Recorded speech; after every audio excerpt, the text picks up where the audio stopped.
Hello everyone, this is Mandeep Singh Shekhawat और आज हम डिस्कस करने वाले हैं स्टैक ओवरफ्लो का सिस्टम डिज़ाइन। तो यार शुरू करते हैं। सबसे पहले हम समझते हैं कि क्या अपने रिक्वायरमेंट है। तो यार आपने स्टैक ओवरफ्लो तो यूज़ किया होगा डेफिनेटली, ठीक है। तो स्टैक ओवरफ्लो में क्या होता है कि आप कुछ क्वेश्चंस को सर्च करते हो कि यार मेरे को कुछ ये एरर आया था, स्पेसिफिकली प्रोग्रामिंग रिलेटेड है ये, कि मेरे को कुछ एक्सेप्शन आया था, मेरे को कुछ एरर आया था, या फिर मैं कुछ प्रॉब्लम फेस कर रहा हूँ, मेरे को कुछ डाउट है। तो जनरली क्वेश्चन Q&A एक ये साइट है जहाँ पे क्वेश्चंस कुछ लोग पूछते हैं, कुछ लोग आंसर्स करते हैं, वही आप देख सकते हो। तो कैसे इसको आप डिज़ाइन करोगे? तो फंक्शनल रिक्वायरमेंट्स की अगर हम बात करें तो जो सबसे पहली रिक्वायरमेंट है वो है post of question. Post of question का मतलब है कि जो भी यूज़र है वो क्वेश्चन पोस्ट करेगा, कोई भी क्वेश्चन हो सकता है, वो क्वेश्चन पोस्ट करेगा। उसके लिए स्पेसिफिक रिक्वायरमेंट जो है कि यूज़र लॉग्ड इन होना चाहिए सबसे पहले। अगर सर्च वाली एपीआई जो हम अभी थोड़ी देर में डिस्कस करेंगे वहाँ पे लॉगिन ऑफ यूज़र ज़रूरी नहीं है, बेसिक ऑथेंटिकेशन रह सकता है, पर लॉग्ड इन यूज़र की ज़रूरत नहीं है वहाँ पे। पर अगर कोई क्वेश्चन पोस्ट हो रहा है या फिर कुछ आंसर पोस्ट हो रहा है, then we require the user to be logged in, क्योंकि हमें वो डिटेल्स चाहिए कि किस यूज़र ने ये क्वेश्चन पूछा है या फिर किस यूज़र ने ये आंसर किया है। So this is the first requirement कि जो भी आप क्वेश्चन पोस्ट करते हो that user should be logged in. This is the requirement one. Requirement two की अगर हम बात करें, आप क्वेश्चन को मल्टीपल टैग्स के साथ एसोसिएट कर सकते हो, नहीं भी करना चाहते हो तो दैट्स अप टू यू, पर आप मल्टीपल टैग्स के साथ एसोसिएट कर सकते हो ताकि वो सर्च के अंदर आसान रहे। आप क्वेश्चन को अपवोट और डाउनवोट कर सकते हो। अपवोट का मतलब you are happy with the question, या फिर आपको क्वेश्चन हेल्पफुल लगा। डाउनवोट मतलब कोई काम का क्वेश्चन नहीं है, कुछ भी आपने जाके पूछ लिया। तो जो कम्युनिटी के लोग हैं वो ये काम कर सकते हैं, अपवोट या फिर downvote of a question. Add comments to a question, आप क्वेश्चन पे पर्टिकुलर कमेंट्स पोस्ट कर सकते हो। अब जब हम कमेंट्स की बात करते हैं, यहाँ पे क्या स्पेसिफिक रिक्वायरमेंट जो है, आप क्वेश्चन की कमेंट हो सकता है या फिर आंसर का कमेंट। क्या रिक्वायरमेंट है कि जैसे मान लो आपका ये क्वेश्चन है कि मेरे को नल पॉइंटर एक्सेप्शन आ रहा है, how should I solve it. ठीक है, ये आपने क्वेश्चन पूछा और आपने ये स्टैक ट्रेस पूरा ऐड कर दिया यहाँ पे। अब इसमें जब आप कोई यूज़र कमेंट कर रहा है, मान लो उसको पूरा आंसर नहीं करना चाहता, पर he is providing a basic hint. तो हिंट में जब उसने कुछ यूज़र ने पोस्ट कर दिया हुआ कि this is how you can solve it, तो आप इस पर्टिकुलर कमेंट के ऊपर कमेंट नहीं कर पाओगे। ये अपनी एक बेसिक रिक्वायरमेंट है। जब आप सोशल मीडिया पे वेबसाइट्स देखते हो, फेसबुक हो गया, इंस्टाग्राम हो गया, कोई भी वेबसाइट जनरली वो प्रोवाइड करते हैं कि आप कमेंट के ऊपर कमेंट ऐड कर सकते हो। बट स्टैक ओवरफ्लो जो Q&A साइट हम डिज़ाइन कर रहे हैं, यहाँ पे जो स्ट्रक्चर रहेगा वो ऐसे रहेगा कि एक क्वेश्चन आपका, ठीक है, ये क्वेश्चन है, इसके मल्टीपल आंसर्स हो सकते हैं। ठीक है, तो ये अपनी पेरेंट एंटिटी हो गई, इसके मल्टीपल आंसर्स हो सकते हैं और इन पर्टिकुलर क्वेश्चन या फिर आंसर्स के कमेंट्स हो सकते हैं। और जो कमेंट्स हैं आपके वो सिंगल कमेंट्स रहेंगे, मतलब वो इंटीग्रेटेड कमेंट्स नहीं रहेंगे। ऐसा नहीं होगा कि एक कमेंट का रिप्लाई वापस कमेंट हो रहा है, ठीक है। You have to add singular comments.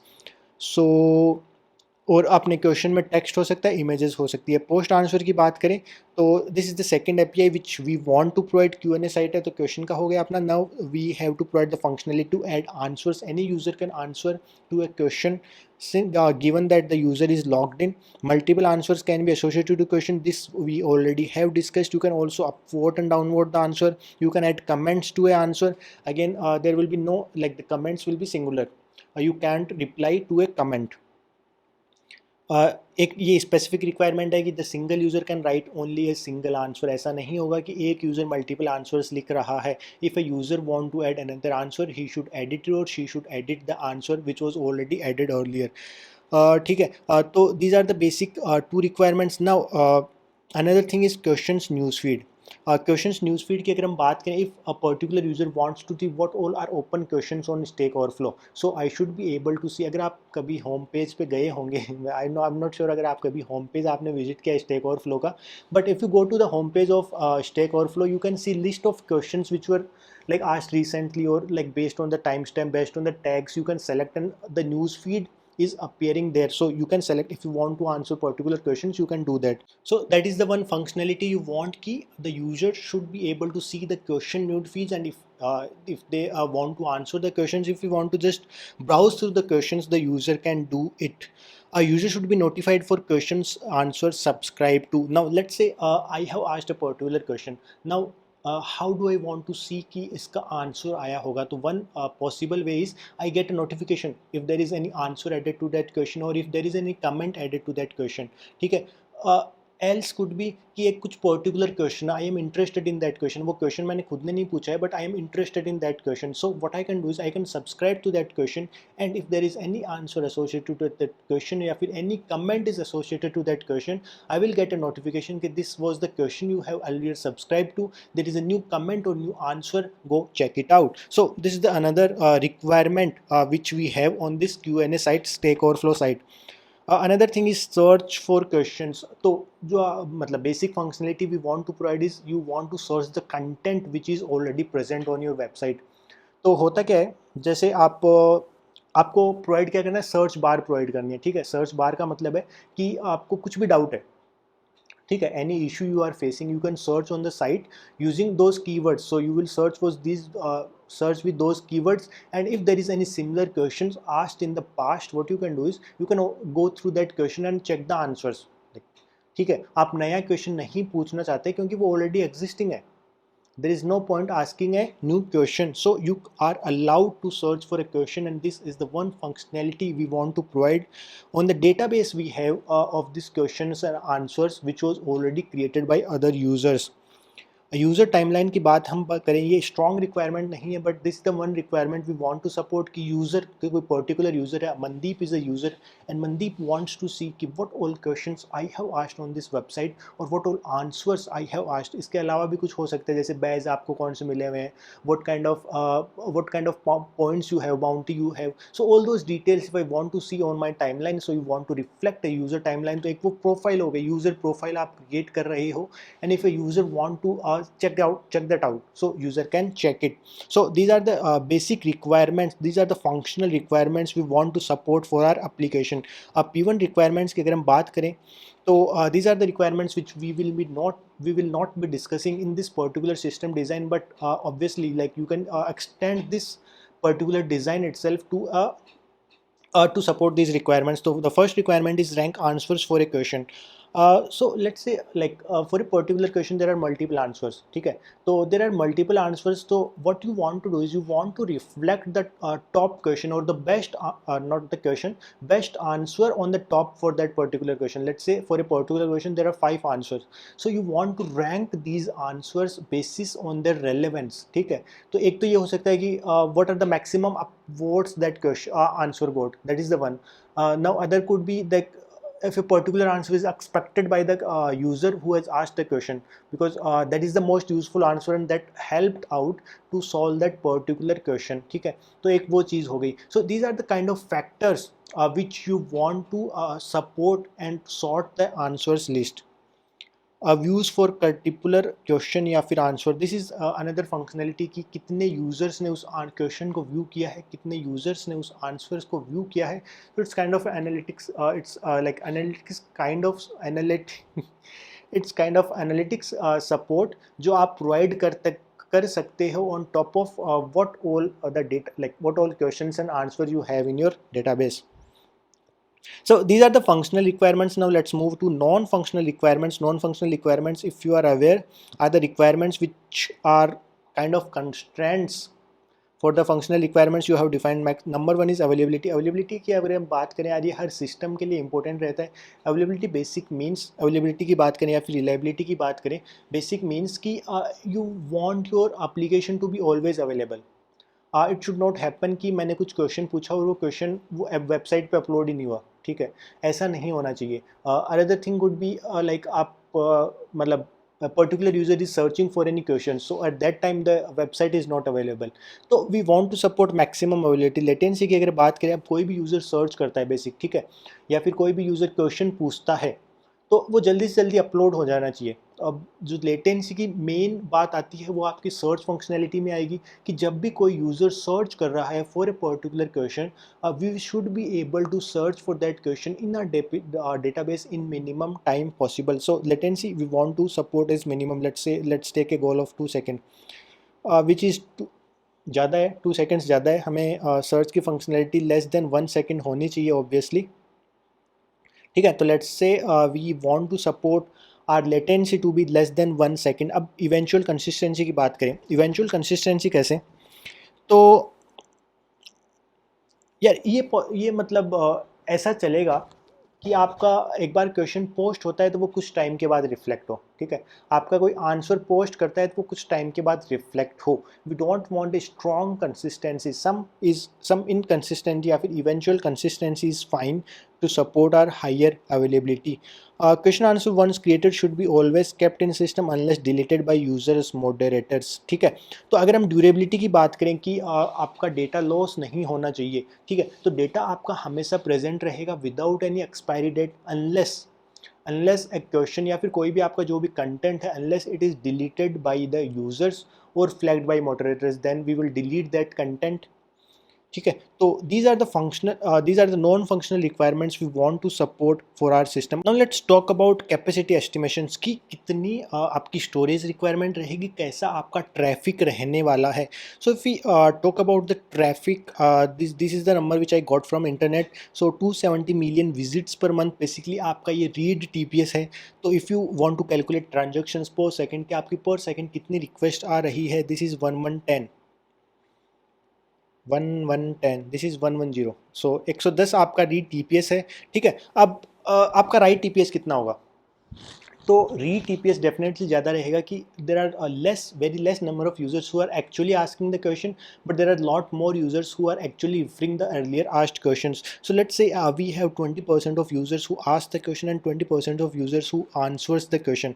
Now it could be possible that not all questions are answered, and it could be possible for a particular question there are multiple answers. So let's assume that the number is 20% for both of these scenarios, asking a question as well as answering a question.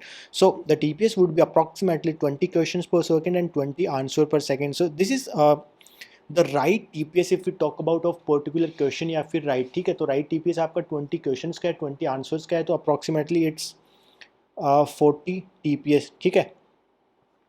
तो अगर हम बात करें कि approximately we have 100 KB पर question या फिर answer, ठीक है।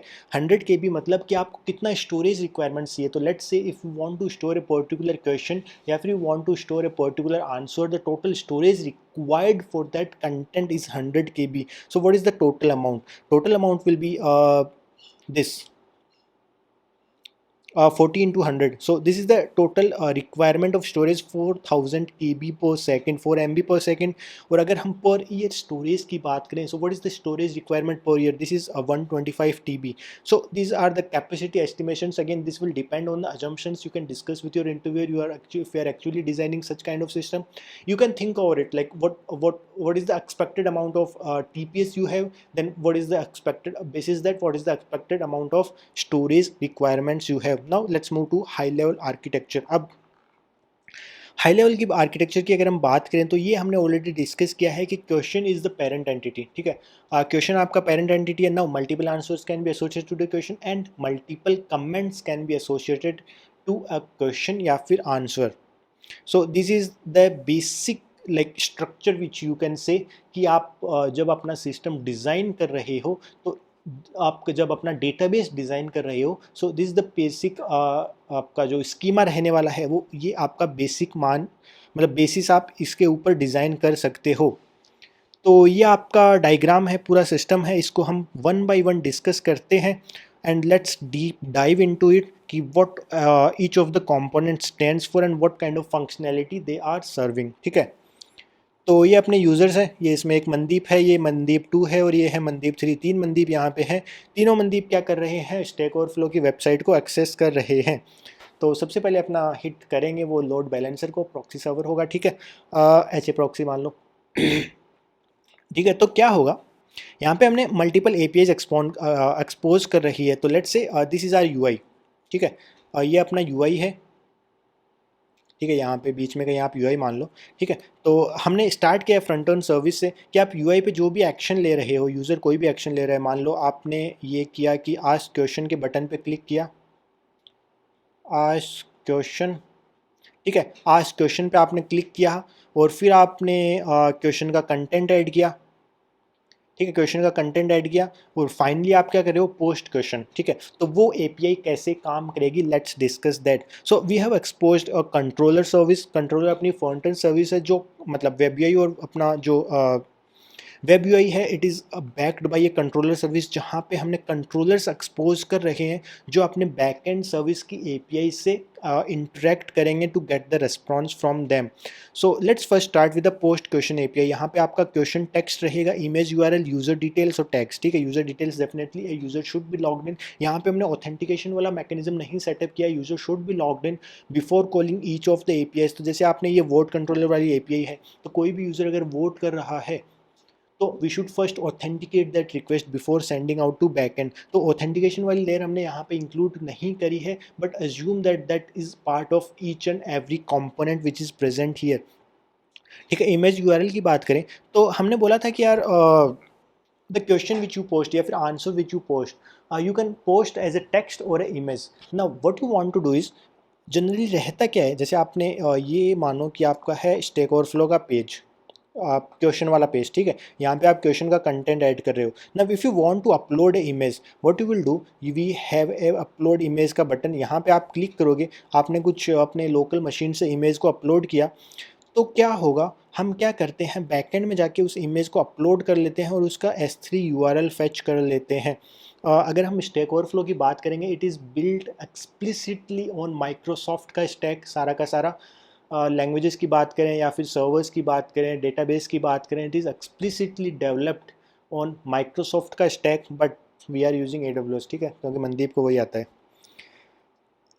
तो we will try to design with that, but अगर हम माइक्रोसॉफ्ट की बात करें, it is design with that, ठीक है, माइक्रोसॉफ्ट का स्टैक। तो जो S3 का कंसेप्ट है, इट इज़ AWS का, ठीक है।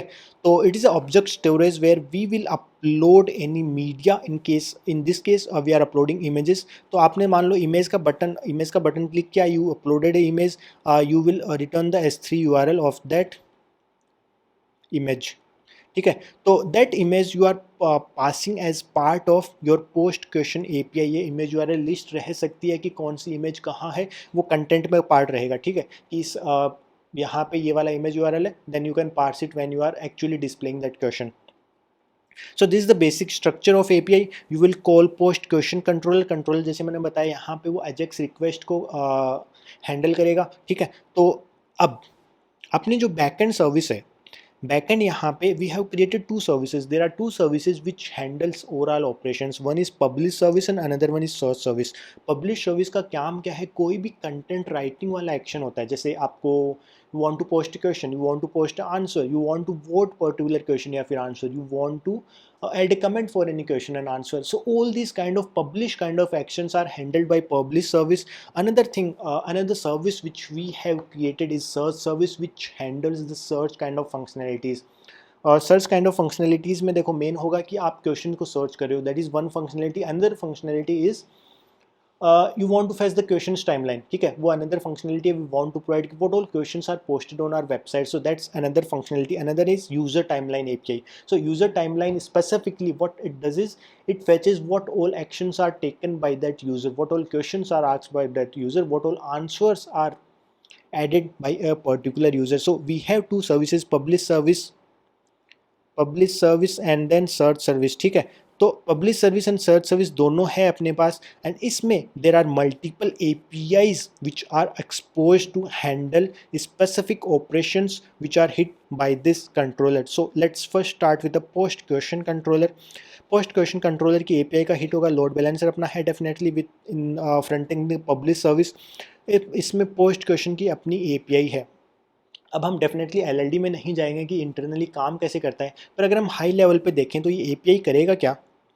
इस API का काम है कि जो भी अपना कंटेंट आ रहा है वो डेटाबेस में स्टोर कर दे। So you are putting this details in a database. अब यहाँ पे एक मेन डिस्कशन जो रहेगा कि what database you want to use, ठीक है। मैं SQL डेटाबेस यूज़ करूँ, मैं NoSQL डेटाबेस करूँ, डेटाबेस यूज़ करूँ। If you talk about requirement, we had the requirement around 125 TB per year, and अपना जो डेटा है we are also not deleting this data, so this is constantly increasing database you want to create. So will SQL database serve your use case? That's again a point of concern. जैसे हम अगर बात करते हैं कि यार मेरे को स्केल करना है तो मैं नो सीक्वल यूज़ कर लेता हूँ, that assumption could be wrong, is wrong actually. This is not the factor which singularly you can handle, like you can decide कि आपको कौन सा डेटाबेस यूज़ करना चाहिए. You have to check on like other factors which could impact the performance, which could impact your use case, what kind of use case you have. So all those details, all those scenarios you have to think in your mind before deciding the database. तो यहाँ पे हमने RDS क्यों use किया? Amazon RDS is MySQL database. तो यहाँ पे हमने MySQL database यूज़ क्यों किया? तो अगर आप अपने इसकी देखते हो, स्कीमा को देखते हो, तो हमने स्कीमा में क्या डिस्कस किया था कि question is a parent entity, multiple answers can be associated to a question, then multiple comments can be associated to a question and answer. अगर यहाँ पे आपको कुछ लग रहा होगा क्या हो रहा है यहाँ पे, we have the relationships between these entities. यहाँ पे जो क्वेश्चन है आपका, जो मतलब आंसर है वो एसोसिएटेड होगा क्वेश्चन के साथ, कमेंट्स होगी वो एसोसिएटेड होगी क्वेश्चन एंड आंसर के साथ. So you want to create these relationships between these entities, and इसके लिए बेस्ट कौन सा है? Relational database. ठीक है, तो स्केलिंग के हम ऊपर बाद में जाएंगे कि कैसे आप उसको स्केल कर पाओगे, but let's say we are going with that Amazon RDS to support our use case. Now this post question API क्या करेगा? RDS में अपना डेटा स्टोर कर लेगा. अब इसके आगे एक काम और हो रहा है. क्या हो रहा है? जो आप क्वेश्चन स्टोर कर रहे हो इनके ऊपर आपको सर्च फंक्शनैलिटी प्रोवाइड करनी है, जो अपनी सेकंड API थी सर्च कंट्रोलर वाली. सर्च कंट्रोलर में आपने कोई टेक्स्ट भेजा, ठीक है, तो आप वो टेक्स्ट कैसे अपने डेटाबेस में सर्च कर पाओगे? ठीक है, तो मान लो आपकी ये सर्च API है, सर्च API को डेटा एक्सट्रैक्ट करना है तो वो कैसे करेगा? तो उसके लिए हमने क्या किया है, whatever data you are saving to Amazon RDS, you are indexing this data in Amazon elastic search service. Why you are doing this? ये हम क्यों कर रहे हैं?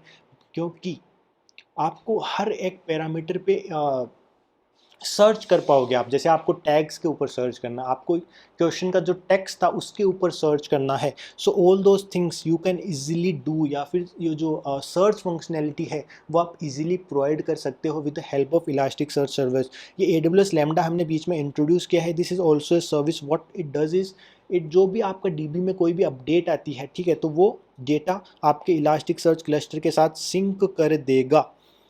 तो ये हो गई आपकी पोस्ट क्वेश्चन की API कैश हमने बना रखा है क्योंकि वो सर्च फंक्शनैलिटी में काम आएगा. इसके अलावा एक काम और हो रहा है, वो इस पे हम बाद में जाएंगे. सबसे पहले हम पूरी फंक्शनैलिटी डिस्कस कर लेते हैं कि पब्लिश सर्विस अपना क्या क्या कर रहा है. तो अब we are clear with post question API. Now let's move to post answer. Post answer में सिमिलरली क्या हो रहा है कि आपका एक पर्टिकुलर क्वेश्चन ID होगा, उसके लिए हम आंसर अटैच कर रहे हैं. Post comment, then it can be associated to a question ID या फिर answer ID. Vote comment, vote content, again आपका कोई भी कंटेंट की ID होगी उसके लिए आप ये अटैच कर रहे हो. तो अगर आप ये API की डिटेल्स देखोगे तो आपको समझ में आ जाएगा कि ये क्वेश्चन टैग.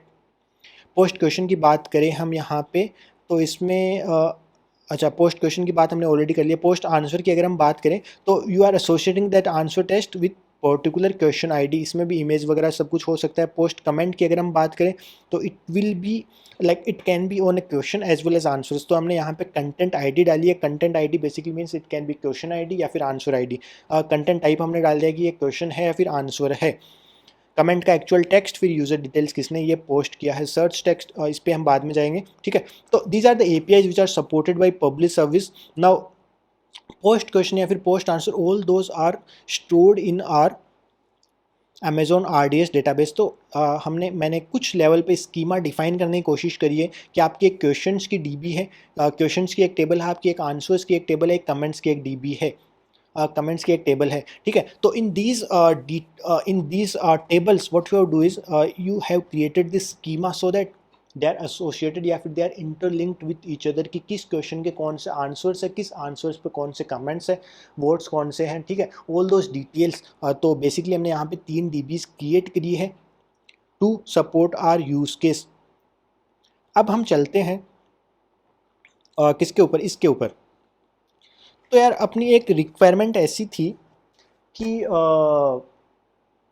मान लो मैंने किसी टैग के ऊपर सब्सक्राइब कर रखा है, ठीक है. तो अगर मैं किसी टैग के ऊपर सब्सक्राइब करता हूँ, मान लो आई हैव लाइक एक्सपर्टीज़ इन जावा, तो if I have expertise in Java, what I want to know is if any particular question is asked for a tag Java, I want to answer it.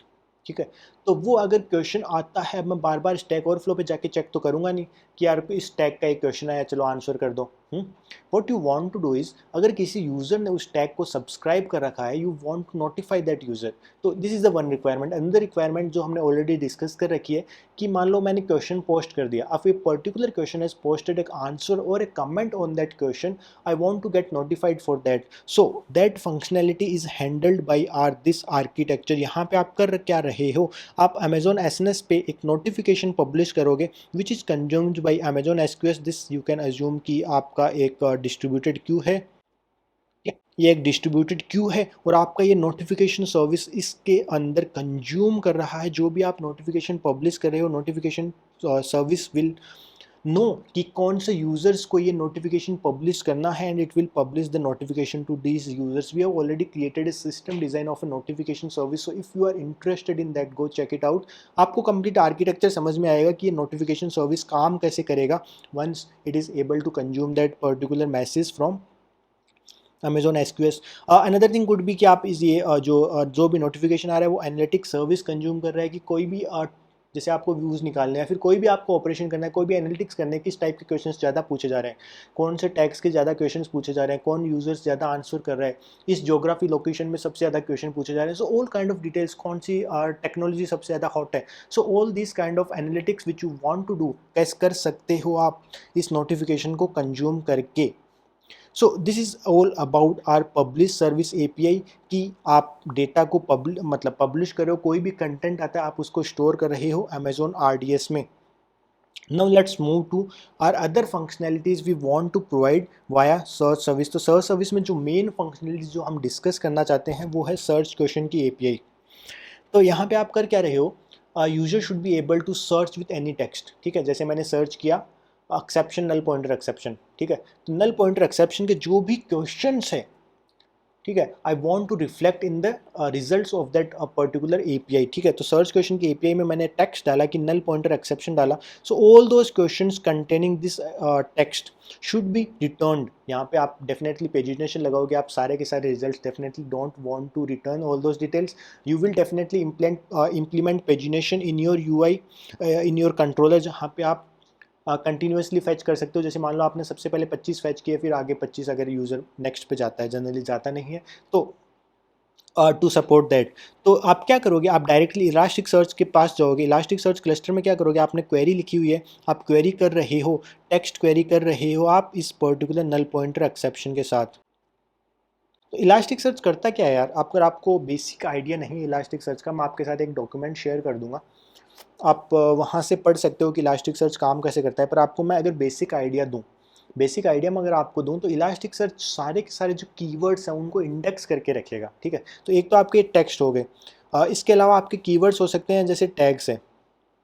तो जैसे मैंने elastic search को बोला कि इस tag के लिए सारे के सारे मेरे को क्वेश्चन दे दो, तो इलास्टिक सर्च बेसिस स्कोर, ठीक है, कि जैसे आप कितना स्कोर है उस स्कोर से आपको सॉर्टेड ऑर्डर में रिटर्न कर देगा रिजल्ट्स, जो आप यूज़र को रिफ्लेक्ट कर सकते हो। जैसे नल पॉइंटर एक्सेप्शन की अगर बात करें, तो मान लो आपके कुछ क्वेश्चन है जिसमें पूरा का पूरा नल पॉइंटर एक्सेप्शन मैच होता है, कुछ क्वेश्चन है जिसमें नल पॉइंटर सिर्फ मैच होता है, एक्सेप्शन उसमें है ही नहीं, सिर्फ क्वेश्चन है कुछ एक्सेप्शन मैच होता है। तो अगर हम रेलेवेंस की बात करें तो जो सबसे ज़्यादा रेलेवेंट वाला है वो नल पॉइंटर एक्सेप्शन। ठीक है, स्कोर 2 की अगर हम बात करें तो वो होगा नल पॉइंटर। ठीक है, स्कोर 3 की अगर हम बात करें तो वो होगा एक्सेप्शन।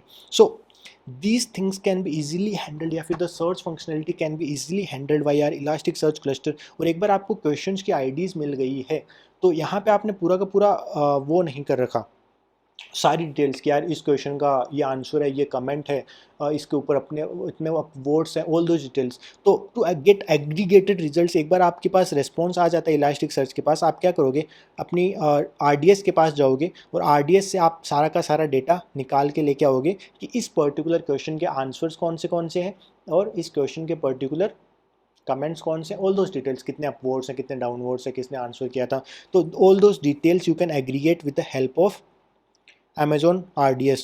तो ये अपनी बात हो गई सर्च API की। अब let's talk about question timeline API। Question timeline में बेसिकली आप आंसर्स नहीं दिखाओगे unless you are clicking on that particular question. तो आपने मान लो यहाँ पे सिर्फ आपको क्वेश्चंस दिखाने हैं, तो you can do via elastic search only. अगर यूज़र पर्टिकुलर क्वेश्चन पर सेलेक्ट करता है तो फिर उस पर्टिकुलर क्वेश्चन आईडी के लिए आपकी एक अलग एपीआई हो सकती है, वो आप अमेजोन आरडीएस से डेटा फेच कर सकते हो। मैंने ज़्यादा क्लटर नहीं किया है डायग्राम को यहाँ पे, वो आप इजीली प्रोवाइड कर सकते हो, वो मैंने सोच रखा है, आसानी से आप कर सकते हो, ठीक है। यूज़र टाइमलाइन की अगर हम बात करें तो यूज़र टाइमलाइन एक पर्टिकुलर यूज़र ने कौन से क्वेश्चंस किए, कौन से आंसर्स लिखे हैं, वो भी अगेन आप इलास्टिक सर्च से आसानी से निकाल सकते हो। और अगर वो पर्टिकुलर क्वेश्चन या फिर आंसर पर क्लिक करता है तो to get all those details you can retrieve by Amazon RDS to support की आपकी क्वेरी फास्टर हो। On top of RDS we have cache, let's say we are using Redis cache, ठीक है। तो ये आप यूज़ कर रहे हो कि आप क्वेरी को और फास्टर कर रहा हो सर्च के लिए। अगर आप कंपोनेंट्स की बात करो तो सबसे पहले आपका इलास्टिक सर्च से आपने सर्च किया, फिर आप कैश से डिटेल्स निकाल रहे हो, और अगर उसमें भी नहीं मिलता है तो आप अमेजोन आरडीएस से डिटेल्स निकाल रहे हो। तो these are the components which are involve in your search API. तो आई होप कि आपको ये डायग्राम पूरा का पूरा समझ में आया होगा। ये हमने ऑलरेडी डिस्कस कर लिया है, ये हमने अलग से बनाया था क्योंकि ये आपका जो मेन डायग्राम है वो क्लटर नहीं हो, it is segregated from the main diagram.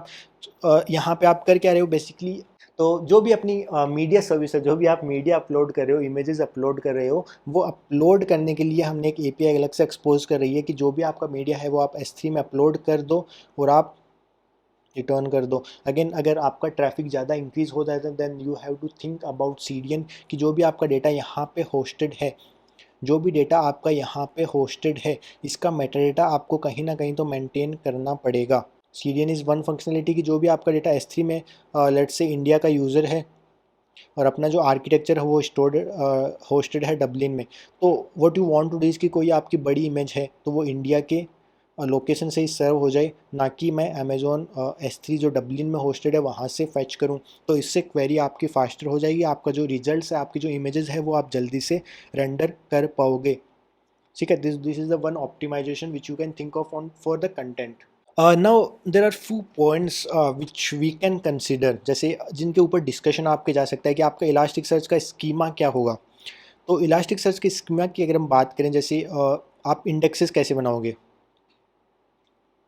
तो यार जब जब भी आप कोई भी इंटरव्यू देते हो या फिर कोई भी आप सिस्टम डिज़ाइन करते हो, डोंट थिंक इन अ वे कि मेरे को सर्च फंक्शनलिटी प्रोवाइड करनी है then I will use elastic search. You have to dive deep a little to understand कि आप कैसे उसमें इंडेक्सेस क्रिएट करोगे, कैसे वो क्वेरी और फास्टर हो पाएगी। जैसे आप इंडेक्सेस क्रिएट कर रहे हो, उसकी बेसिक आईडी क्या होगी, आपका स्कीमा क्या होगा, कौन से जो आपके एट्रीब्यूट्स हैं उनका टाइप कीवर्ड होगा, कौन से एट्रीब्यूट है जिनका आपका टेक्स्ट टाइप होगा। या फिर आप ऐसे भी हो सकता है कि मान लो मैंने कैपिटल्स के साथ सर्च किया, जो रिजल्ट स्टोर्ड अपने इलास्टिक सर्च में वो स्मॉल्स में है, तो what kind of indexing you have to provide, that you have to specify in your schema all together, ठीक है। फिर RDS एंड NoSQL ये हमने ऑलरेडी डिस्कस कर लिया, because we have like relationships between our data. जैसे एक question है, आंसर है, कमेंट्स है, फिर क्वेश्चन के टैग्स हैं, आंसर के टैग्स हैं, we have a strong relationships which exist between these entities, so we want to go ahead with RDS table relations we already discuss sharding in database. ये हमने बोला था कि यार अपना जो स्टोरेज है we want to support 125 TB per year, और ये डेफिनेटली इंक्रीज होने वाला है। तो you have to do a sharding. Sharding क्यों करनी पड़ेगी हमें, क्योंकि यार जो आपका डेटाबेस है वो एवर इंक्रीजिंग है, और एक पॉइंट ऐसा आएगा कि you will not be able to scale your database vertically, कि ऐसा पॉसिबल नहीं होगा कि आप डिस्क स्पेस इंक्रीज करे जा रहे हो करे जा रहे हो करे, there will be a certain point which you will hit where you have to divide your data. So there are different techniques which you can use for sharding. So all those techniques we have already covered in a part of a separate video which you will find in our system design playlist. वहाँ पे हमने detail में discuss किया है कि कौन सी multiple techniques है sharding के लिए which you can understand या फिर which you can apply basis your use case. So go check that out. Can any of the APIs be asynchronous? यार ये हमने यहाँ पे जो APIs बनाई है, नाउ एक जो डायरेक्शन ये रहती है वो ऐसे कि जो हमने APIs बनाई है, क्या उनमें सारी की सारी APIs हमें सिंक्रोनस रखनी पड़ेगी, क्या हमें स्ट्रॉन्ग या फिर लेटेंसी प्रोवाइड करनी है, कि ऐसा है कि जो भी आपने API कॉल करी है उसका 1 सेकंड में रिस्पॉन्स आना चाहिए, या फिर आप कुछ ऑपरेशंस एसिंक्रोनस भी कर सकते हो। सो अगर इस केस में हम बात करें तो जैसे ये वोट वाली API है, जो आपकी वोट वाली API है, यहाँ पे चलेगा सी, ठीक है। अगर वोट वाला API थोड़ी देर बाद में भी रिफ्लेक्ट करता है कि इस क्वेश्चंस को मतलब कौन से पर्टिकुलर क्वेश्चन पे वोट अपडेट हुआ है, ठीक है, तो ये एसिंक्रोनस भी चलेगा। सो this is the direction which you can think कि कौन सी API में मिनिमम टाइम में उसकी प्रोसेसिंग होनी चाहिए, ठीक है, या फिर किसी ऑपरेशन को आप एसिंक्रोनसली भी कर सकते हो। So that is the one way, in one direction in which think you can like how your design is going. Requirement of admin user as moderator, ठीक है, ये हमने यहाँ पे स्पेसिफिकली डिस्कस नहीं किया है। You will have to add specific functionality कि एक तो आपका पर्टिकुलर यूज़र है, ठीक है, कि मैंने क्वेश्चन पूछा है तो मैं उसको एडिट कर सकता हूँ, मैं उसको डिलीट कर सकता हूँ। Now there comes a functionality of moderators. Moderators basically रहते किस लिए हैं कि मान लो आपने कुछ भी फालतू क्वेश्चन पूछ लिया, ठीक है, या फिर आपके क्वेश्चन को एडिट करना है। So all those details, all those things can be handled by moderators. Moderators definitely वो लोग रहेंगे जो साइट को एक्सटेंसिवली यूज़ करते हैं and they want to support the community, ठीक है। तो it's like a kind of best effort basis. Caching requirement and strategies. Caching हमने ऑलरेडी डिस्कस किया कि want to provide caching on top of our RDS। Strategies की बात करें, again we have created a separate video, detail में हम यहाँ पे डिस्कस नहीं करेंगे। हमने सेपरेट वीडियो बनाया है जहाँ पे हमने डिस्कस किया है काफ़ी डिटेल में, आप वहाँ से पढ़ सकते हो, काफ़ी अच्छे से आपको समझ में आ जाएगा। एक चीज़ और यार, तो हमने यहाँ पे ये डिस्कस नहीं किया कि आप यूज़र्स को बैज वगैरह प्रोवाइड कर रहे हो, ठीक है, तो मैं आपके दिमाग में वो आइडिया डालना चाहता हूँ कि इन केस वैसी रिक्वायरमेंट आती है तो उसके लिए आप क्या करोगे। आप क्या कर सकते हो उसके लिए कि किसी यूज़र ने कितने क्वेश्चन पूछ लिया, फिर किसी क्वेश्चन ने कितने अपवोट किए, कितने आंसर कर दिया, उस बेसिस पे you want to assign the badges. तो ये आप क्या कर सकते हो, you can run a background scheduler job, मतलब जो कम ट्रैफिक टाइम पे रहता है, जैसे अपना इंडिया के अंदर है, तो इंडिया के अंदर मैं उस जॉब को रात को चलाऊंगा। आई विल चेक कि कौन से यूज़र को कोई नया बैच साइन करना है, अगर करना है तो वो मैं कर दूंगा। सो this is the another direction. अगर आपका उस मतलब डायरेक्शन में इंटरव्यू जाता है कि अगर आपको ये फंक्शनलिटी प्रोवाइड करनी है तो आप कैसे करोगे। सो this is all about how you will design stack overflow website. आपका जो बैकएंड है वो कैसे डिज़ाइन कर सकते हो आप। Do let me know in the comment section below. अगर आपको कुछ बोटलनेक इस डिज़ाइन में लगता है या फिर कुछ आप बेहतर बता सकते हो, या फिर किसी पर्टिकुलर कंपोनेंट को हम और तरीके से डिज़ाइन कर सकते हैं, do let me know in the comment section below and don't forget to subscribe my YouTube channel for this more content. हम मिलेंगे अपने नेक्स्ट वीडियो में, तब तक के लिए stay safe, tata, bye bye.